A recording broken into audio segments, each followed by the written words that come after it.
All aboard the Marcelle Melosira, now departing from Burlington.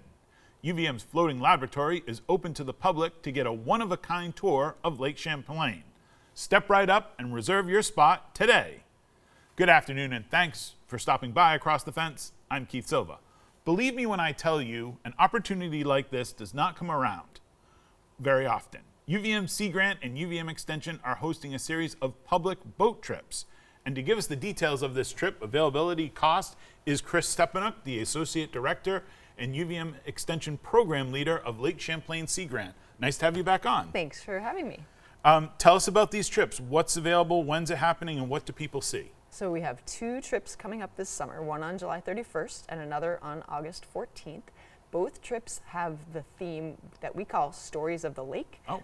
And so what we do is we talk about the geologic history of the lake, the Abenaki creation story of the lake and Champ, and the naval history, as well as the impacts and what's happening on the land and how that's impacting the lake today and what we can do about that. And this is the real deal. This isn't the boat for the public. This is the research vessel, Marcelle Melosira, the one that you use and your colleagues and UVM researchers to study the lake, this state-of-the-art vessel. Spot on. That is the vessel. It's a hybrid electric catamaran. It's 65 feet long. It has a 4.5-foot draft, and it's new for us just about 2 years ago. Yeah. So we are still very thrilled to have this amazing vessel, and it is the vessel that is being used for research by our Rubenstein School scientists and others who are exploring the lake and helping us understand what's going on with the food web and other impacts to the lake over time. And it's super cool too. Like, this is not a boat that everybody gets to ride on. And that's true. We don't do these public trips very often, a couple times a summer, and we would love to have as many people who are interested in learning about the catamaran, the hybrid electric vessel, as well as all this lake studies. Cost and availability, Kris? A good question. We have a capacity of 25 participants on the vessel and plus our staff, and the cost is $35 a person. If that is a challenge for anyone, let us know at seagrant@uvm.edu, and we have available some scholarships. Okay. And also accessibility. This is for anyone regardless of disabilities or Great whatever. question. Yeah, so the vessel was built with the ability to have people who have wheelchairs or other accessibility needs. We can also meet interpretation for language. If people need that, that is on the registration form. Just let us know and we will do what we can to meet anybody's accessibility needs. Awesome. Kris, thank you very much. The Marcelle Melosira is primarily a research vessel, but research is a team sport. Ben Willis took to the water on the Melosira a couple of years ago when the boat was newly arrived to Vermont with a bunch of teachers, a few students, and a container of cheese balls. Here's our story. These are bird watchers, lining up for a trip on UVM's hybrid electric diesel research vessel, the Marcelle Melosira. We will be tagging along with UVM student Caleb May, a passionate birder, full of excitement to be part of the crew on today's trip. We're definitely expecting to get like a lot of gulls, some loons, some cormorants, but we're fingers crossed we get something really out of the ordinary. The out-of-the-ordinary birds Caleb is hoping to see are pelagic birds. These avians call the open ocean home and are a rare sight on Lake Champlain. Every once in a while, they'll somehow end up inland and it makes a huge splash and everyone will come out to try and see it. Caleb is willing to do the less than coveted job of chumming for a chance to see one of these rare birds. He's driven by a passion for birds which started at a young age. I've been birding since I was 7. I don't think you get into an activity like birding when you're 7 unless you're passionate about it. And one of the things that I did is I started out just looking in the field guides, like what could I be seeing? And I kind of gained this mysticism about some of the birds in there. These pelagic birds that we're hoping to see, they're top of my bucket list. The first step to attract a pelagic bird is to draw the attention of some common gulls to the ship. Caleb works at this by tossing out cheese balls. We're trying to get just one ring-billed gull, something common, and then the other rarer birds that are hopefully in the area will see activity, pick up on it, and hopefully migrate over here. So that's the hope. There's a ring-billed gull down there, and we've been chucking all our might, our arsenal of cheese balls, if you will, and no cigar. The initial excitement on board begins to ebb as the crew struggles to attract any gulls. Normally by now they're mobbing the boat, so fingers crossed and bet things pick up. Come in front, come in front. We still haven't gotten anything that has really keyed in on us yet.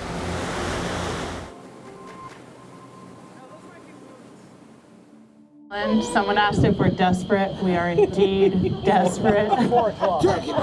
Turkey vulture at 4 o'clock. Good work, Kyle. Let's see if it'll come in for a dead fish.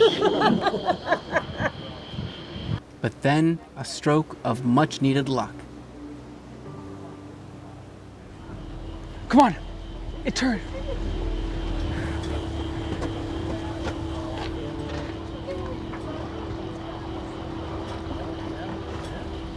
Yes. He's getting the other one. Success. Come on. 3, we got 3. What started as just a few gulls following at a great distance begins to turn into something more significant.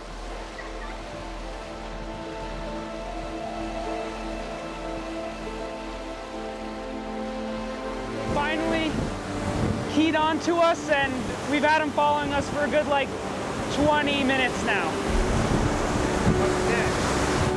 Hopefully something a bit more exciting, a bit bigger. We'll be gliding in the proximity and notice the activity and pay us a visit.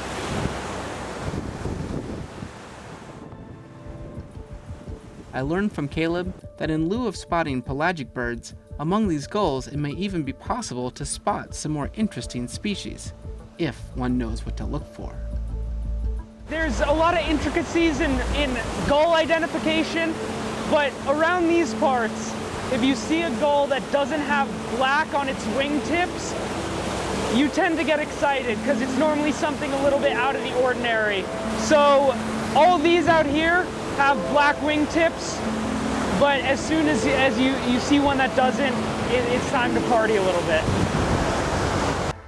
And that party begins when the trip's youngest participant, Siler Russ, spots a less common species of gull in the distance. I saw a Bonaparte's gull right off the side of the boat. I'm gonna go let Kyle know. Is a small white gull with a bone patch on the side head and a skinny dark bill. It's my first Bonaparte's gull ever. They're kind of uncommon around here.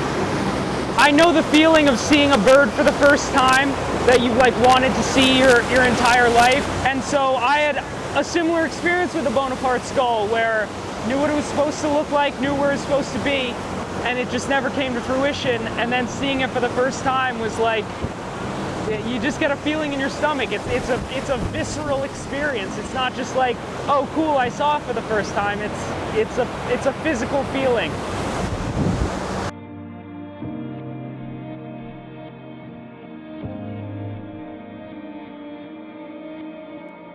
Soon, another rare gull is spotted. We just saw a great blackback gull, which is the largest gull in North America. Probably, besides the Bonaparte's gull, our most exciting find today. And I never realized how beautiful they were. So I guess all it takes is a couple hours throwing cheese balls in the water to fully appreciate what you're throwing cheese balls at.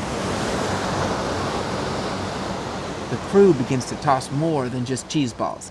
Now they throw bait, hoping that by chumming the water, they will attract the much sought-after pelagic birds. Someone's got to get this. Come on.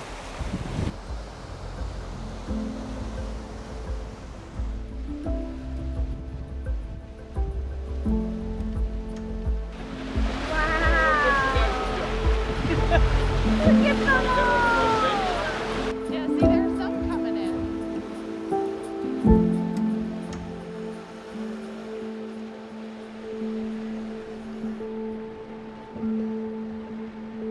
But as time passes, Caleb notices their bait supply is getting low.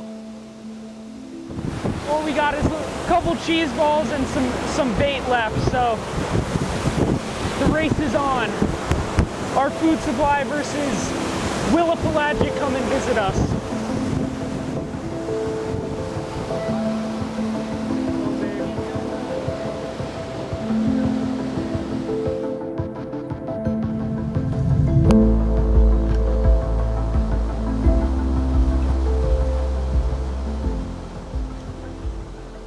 Then something truly exciting is seen. Can you see it? It's all the way over there at the edge of those As the clouds. birders rush to see it, a Jaeger is spotted from the upper deck. It quickly moves into the distance, but not before an intrepid birder snaps these shots. The excited crew then logs this entry.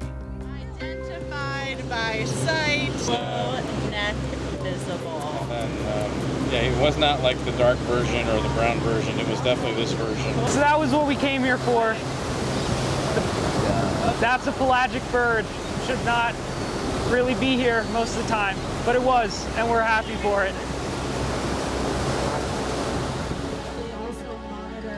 As the sun begins to get low in the sky, the ship navigates between the Four Brothers Islands, where large flocks of cormorants can be seen nesting on shore.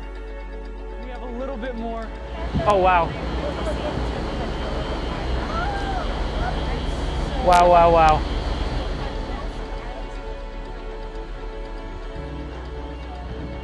Despite the early challenges, the expedition was a success, with the birders spotting a wide variety of species. I was impressed that throughout the day, Caleb's passion never faded. So with Burlington in sight, I snag him for one final interview. I was curious what he felt he had gained from this trip. It's amazing to be on this boat for the first time, and it's something that a lot of people haven't done, so it's a great privilege to be out here.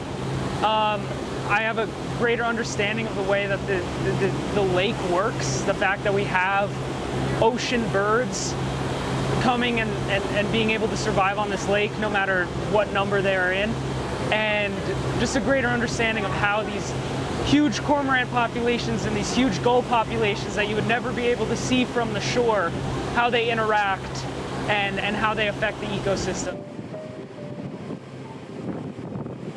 On the Marcelle Melosira out on Lake Champlain, I'm Ben Willis with Across the Fence.